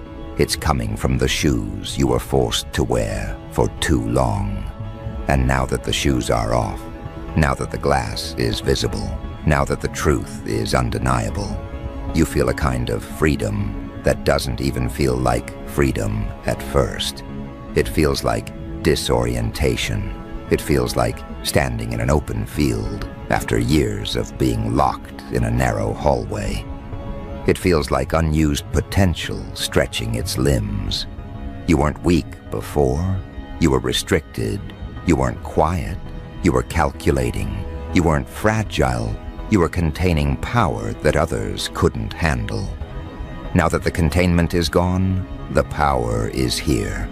Real, present, unfiltered, and you're finally ready to use it. Let's talk about what happens next, because that's the question the world will throw at your feet. And they're not asking because they think you're responsible for the chaos. They're asking because they sense something they never sensed before. You're the stable force in this disorder. You're the one who isn't panicking. You're the one who isn't confused. You're the one who isn't scrambling. You're the one who isn't improvising lies to cover yesterday's lies. They look to you because you're the person who remained grounded while everyone else's stories blew away like loose papers in a storm. You're the person whose judgment wasn't clouded. You're the person who predicted this collapse quietly while everyone else bet against your sanity. You're not the leader, you're the anchor. And anchors don't ask for attention. They just exist, steady, undeniable, unmoving, even when the entire landscape is shaking. Now here's the irony. You spent months feeling unsupported. Now the same people who dismissed you are orbiting you. You spent months being told you didn't see what you saw. Now those same people are asking you to interpret what they're seeing. You spent months holding truth alone. Now that the truth is screaming across timelines, everyone is acting like you were the only one listening. But this isn't the moment to gloat. This is the moment to shift. Because if the truth reshaped them, it transformed you. You're not interested in their apologies. You're not entertained by their shock. You're not moved by their sudden praise. You're not softened by their regret. You're focused on something they never considered, your future. Because now that the noise is outside and the clarity is inside, the direction of your life is no longer tangled in perception. You're not trying to prove anything. You're not trying to correct anyone. You're not trying to convince the crowd that you were right. The crowd did that for you. Your energy is no longer tied to explanation. It's tied to elevation. You're no longer interested in talking about what happened. You're focused on what happens next, for you, not for them. And here's the funniest part of the whole disaster. They thought the evidence dropping would destroy you. They thought it would pull you into chaos. They thought it would drag you into their downfall. But instead, it freed you. Because now the emotional weight is gone. Now the self-doubt is gone. Now the pressure to stay quiet is gone. Now the fear of being misunderstood is gone. Now the burden of carrying reality alone is gone. Every lie they told lifted off your shoulders the moment the truth dropped on theirs. And the world is still screaming, still gasping, still trying to process how everything flipped so violently. You're the only one who isn't shocked. And ironically, that calm scares them more than the evidence itself, because calm in the middle of chaos looks like control, and control in the hands of someone they underestimated. That looks like danger. Not violent danger, psychological danger, energetic danger. The danger of someone who doesn't need to raise their voice to command a room. The danger of someone who carries truth like a blade inside a velvet sheath. This version of you doesn't chase power. It attracts it. This version of you doesn't demand respect. It receives it. This version of you doesn't crumble under pressure. It compresses pressure into direction. And every direction leads upward. Now here's where the final twist comes in. The one they never anticipated. Your rise isn't a response to their downfall. It's a continuation of who you were becoming long before the truth surfaced. The evidence didn't make you powerful. It removed the obstacles that hid your power. The chaos didn't shape you. It revealed you. The collapse didn't create your confidence. It exposed the strength you'd been carrying quietly the whole time. So what happens next? You step forward, not with aggression, with accuracy, not with revenge, with direction, not with gloating, with clarity, not with bitterness, with boundaries, not with noise, with presence. Because the end of their narrative is the beginning of yours. The world is watching you now, waiting for your next move, preparing to adjust itself around your decisions. And they should, because for the first time in a very long time, you're not held back by confusion or fear or manipulation or pressure or doubt. You're held up by truth, sharp, unfiltered truth that crowned you in the same moment it crushed them. Their game is over. Your story is starting. And you're stepping into it with a steadiness that cannot be shaken. This isn't just a new chapter. This is the moment the entire script rewrites itself around who you've truly become. And everyone who thought you were quiet, harmless, oblivious, they're about to learn that the quiet ones aren't quiet because they're weak. They're quiet because they see everything. And now, the whole world sees you.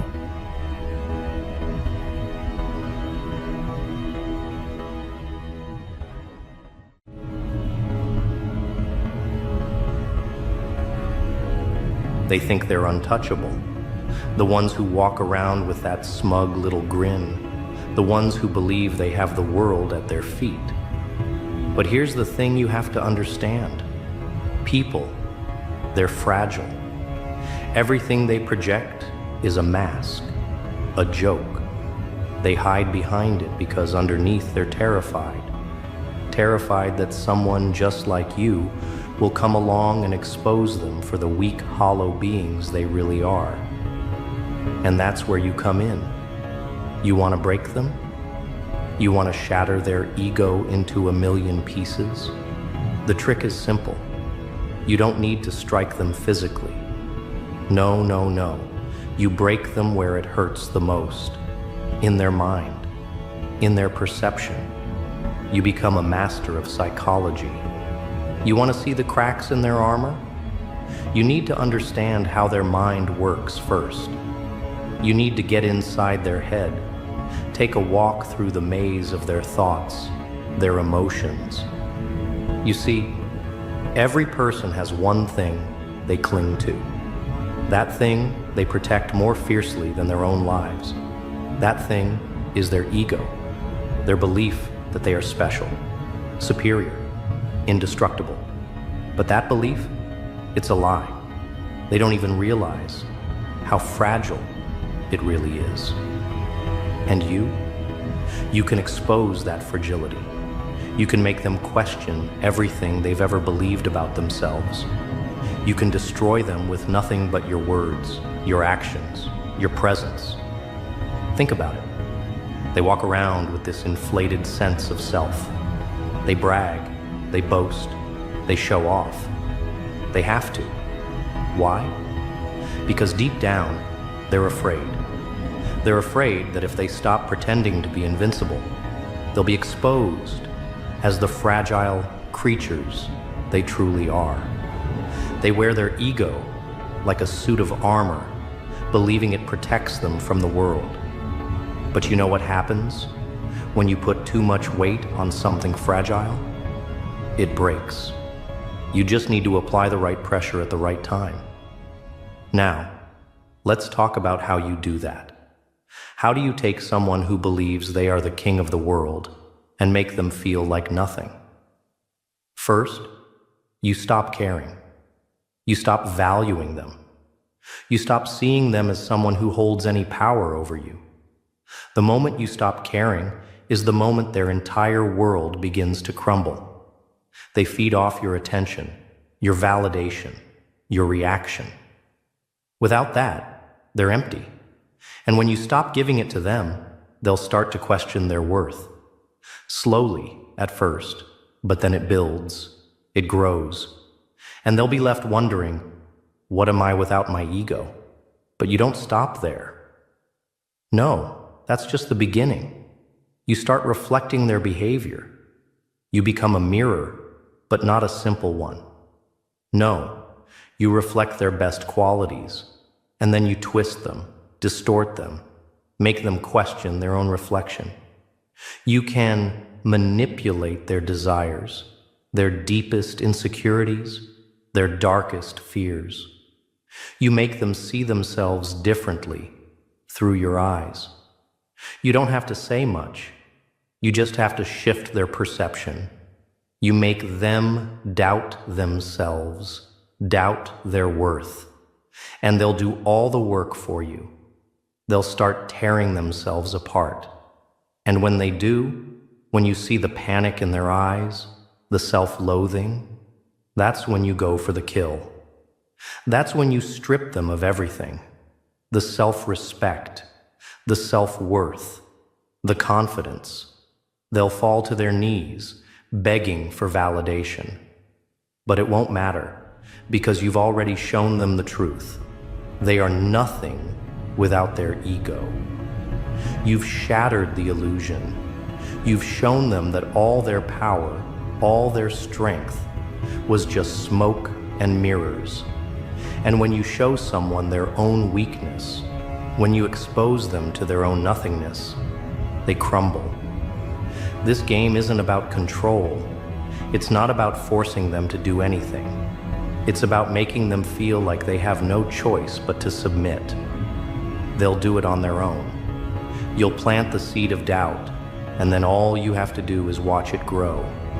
They'll second guess everything they do. They'll question every decision they make. And every time they falter, every time they stumble, you're there, watching, waiting. You've become their shadow, the thing that follows them wherever they go.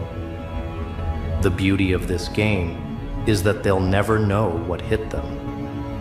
They'll never know that the destruction of their ego came from someone who knew exactly how to push their buttons. They'll never realize that they've been played, manipulated, broken down piece by piece. And when the dust settles, when they stand there with nothing left, they won't even have the strength to fight back. You will have turned them into a shell of a person, desperate for approval, desperate for validation, but knowing deep down that they will never be whole again. But that's the power you hold, isn't it? The power to tear down everything they've built. The power to watch them fall from the pedestal they've placed themselves on. And all it takes is a little push, a little manipulation, a little understanding of the human mind. The mind is a delicate thing, fragile and complex, and it's yours for the taking. Because once you understand how to control someone's thoughts, their emotions, their actions, once you understand how to bend them to your will, you are unstoppable. You are the master. There's no power greater than control. Control over someone's mind, their decisions, their every move. You see, people are simple. They wear masks. They show off their wealth, their success, their happiness. But it's all a distraction. Underneath that shiny exterior, there's a broken person, just like you and me. But here's the difference. They don't know how fragile they are. They don't know how easy it is to strip away everything they've built. It's all built on sand. And when you know how to expose that weakness, that is when you see real power. It's not about brute force. No, that's too easy. Power lies in precision. Power lies in making them believe they have the upper hand while you, the puppet master, remain in the shadows. It begins with one simple realization. Everyone has something they're afraid to lose. And once you understand what that is, you have them. They will do anything to protect that one thing, whether it's their pride, their status, their image, or even their relationships. These are the things that people value most, and these are the things you need to attack. You start small. You start by planting doubts in their mind. It's like a tiny seed, a simple thought that grows and festers. You don't need to rush. No, take your time. Every time they feel secure, every time they think they're in control, you whisper a little doubt. You make them second-guess themselves. And you know what happens when someone starts second-guessing their own judgment? They lose their edge. They become uncertain, anxious, and vulnerable. You're in complete control now, but you're playing the long game. You can make them question everything. You can take their confidence and twist it until it breaks. But here's the key. You can't rush it. You can't go for the obvious. No, you need to stay under the radar. You need to be the one who never shows their cards. You want to make them feel like they're always 2 steps ahead, while you, silently, are moving the pieces into place. This is how you control the game. But it's not just about weakening them mentally. No, you need to invade their emotional world. People's emotions are like volatile explosives. They're not as predictable as their thoughts. Emotions have a way of sneaking up on them. They feel. They react. They get hurt without even realizing how it happened. And once you know how to trigger those emotions, once you learn the right buttons to push, you don't need to say much at all. Just a few words, a few actions, and you can leave them drowning in their own feelings. They will react. They will lash out. They will become paranoid. They will feel like they've lost control. And the beauty of it? They won't know why. They won't even know it's you pulling the strings. It's a dance, really. A delicate, graceful dance of control. You lead them where you want them to go, and they follow, thinking they're the ones guiding the steps. People are predictable. They are emotional creatures. You just need to know how to make them dance to your tune. Make them think they're always in charge. Make them believe they're always winning. And then, when they least expect it, you strike. The trick is to stay calm, to remain in control. You know, everyone has their breaking point. The key is to know where that point is before they do. Here's where the real psychological warfare begins. The manipulation of perception. It's all about what they see and what they believe. If you control how they perceive the world, you control their actions. You have to be the one who shapes their reality. They don't know it, but you are the architect of their thoughts. You place the doubts, the fears, the insecurities in their path, and you make them believe these things are true. You twist their vision of the world until it matches your design, not theirs. And the beautiful part? They won't even see it coming. Now, this is where you must truly master the art of psychology. It's about keeping them in a constant state of confusion. People love certainty. They love to feel like they have a grip on reality, like they can control the future. But the moment you start pulling the rug from under them, the moment they lose their sense of security, their entire world starts to unravel. And that's when you step in. You offer them clarity, but not real clarity. You offer them just enough to keep them coming back, just enough to keep them in your grip, never fully understanding what's happening.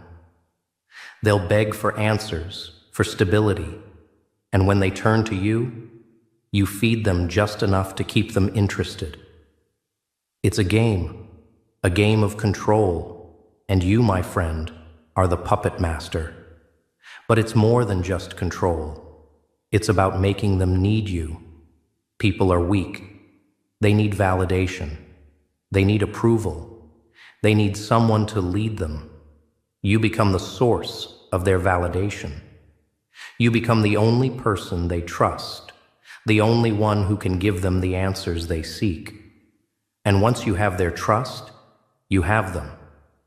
They will come to you with their vulnerabilities, their fears, their secrets, and you will hold them in the palm of your hand. Because, let's face it, they're not as strong as they want you to believe. Once you've broken down their barriers, once you've made them doubt themselves, question their decisions, and crave your validation, you've won. They'll never be the same again. You've taken away the one thing they thought they had: control.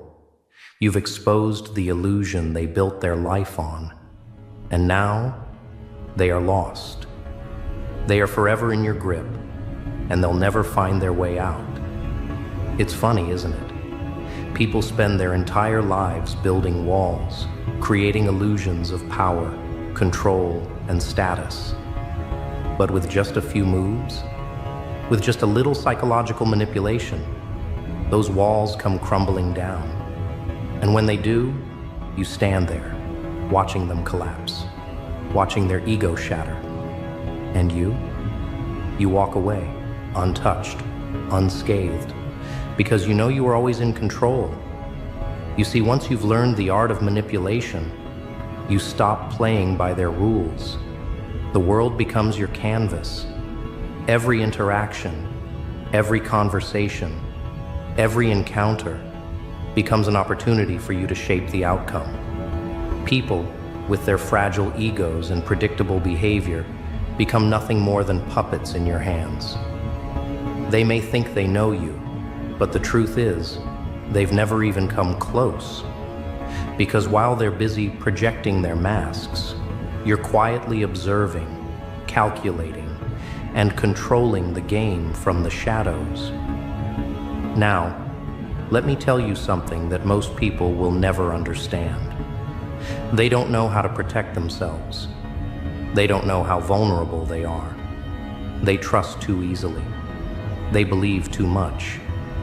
They think that their words and actions are their armor, but it's all just a facade. The truth? The truth is that they are just as afraid, just as uncertain, just as fragile as everyone else. And when you expose that truth, when you crack the armor, they'll break. And in that moment of weakness, they will either fall to their knees or cling desperately to the illusion of control you've allowed them to believe in. But you'll be the one standing tall, untouched, because you never let your guard down. You never let your emotions rule you. You're always 3 steps ahead. It's a beautiful thing, isn't it? Watching them squirm, watching them react to every little push you give them, watching them try to maintain their composure as you strip away their confidence. They think they're in control of their lives, that they are the ones pulling the strings. But they're wrong. The moment you realize that their greatest weakness is their own delusion of power, that's when you become unstoppable. You know how to make them bend, make them fold, make them betray their own values. And they will do it without even realizing it. You don't even need to make them feel inferior. No, that's too easy. What you do instead is make them question everything. Their beliefs, their strengths, their identity. You create confusion, doubt, and instability in their world. And once they are standing on shaky ground, they will do anything to regain their balance.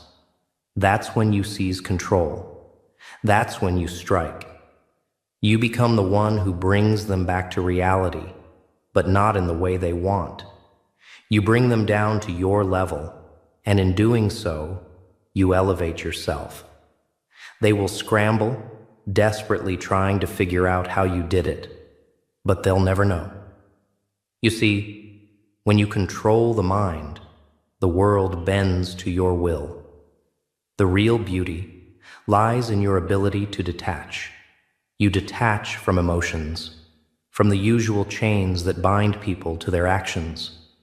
While they are out there, reacting impulsively, driven by their emotions, you remain cold, calculated. You observe from a distance.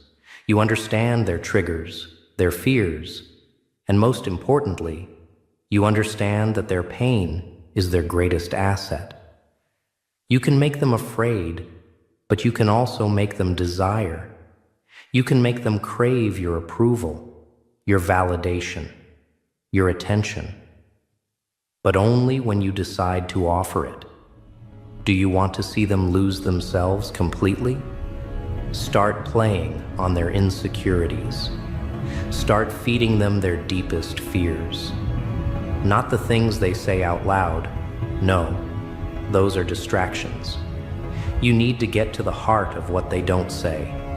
It's in those unspoken truths that you will find your weapon. And the more you pull at those strings, the more they will unravel. Their ego will crack under the pressure, piece by piece. They will start questioning their every move, doubting their every choice, and slowly, they will crumble. Now, what's the next step once you've done the damage? You control how they respond to the chaos you've caused. You direct the narrative. You control the timeline. You don't just leave them with the aftermath and walk away. No. You manipulate the consequences, making sure that every action they take serves your purpose. And when they try to rebuild, when they try to regain what they've lost, they'll find that it's too late. They've already been marked. The damage is irreversible, and they'll be forced to either serve you or break completely. There's no middle ground. You've already won. But why does all of this work? Why is psychology such a powerful tool? It's simple. Humans are fragile creatures, prone to fear, insecurity, and an endless desire for validation. Once you tap into that, once you understand their psychological makeup, you gain control over their very essence. It's not just about breaking them down. It's about understanding them. Understanding their motivations, their drives, their needs, and using that knowledge to bend them to your will.